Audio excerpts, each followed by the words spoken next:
So నేను మొన్న రీసెంట్గా లాంగ్ వీడియోలో ఫ్రెంచ్ ఫ్రైస్ చేయడం అండ్ కర్రీస్ కూడా నేనే చేస్తున్నా, వచ్చిన నుంచి కుక్ అయితే నేనే చేసుకుంటున్నా. ఈరోజు వచ్చేసి ఎగ్ చేస్తున్నా అనమాట.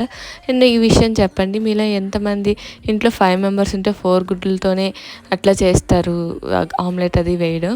సో మా తాతయ్య ఇప్పుడు మేము 3 మెంబర్స్ ఉంటే మా తాతయ్య 2 తెచ్చాడు, వీటితో నేను 3 వేయాలి. యాక్చువల్గా అది మిడిల్ క్లాస్ వాళ్ళకి సాధ్యం అవుతుంది అనమాట. సో ఫైనల్గా అయితే నేను ఎగ్ ఆమ్లెట్ వేసేస్తున్నాను. ఫస్ట్ది మా నాన్నమ్మకి కొంచెం బీపీ షుగర్ కాబట్టి కొంచెం అది కారం అది వేయకుండా కొంచెం లైట్గా వేసాను.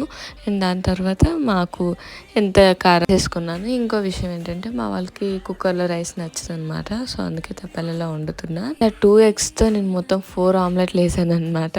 యాక్చువల్గా 3 వేయాలి, దాని తర్వాత తెలిసిందండి మా నాన్నమ్మ కూడా తిందని, కానీ నేను 4 ఆమ్లెట్లు వేసేసాను. అండ్ మా తాతయ్యని అడుగుతున్నాను ఇప్పుడు ఎట్లా ఉందని. బాగుంది అని చెప్తున్నాను అనమాట. సూపర్కి అట్లా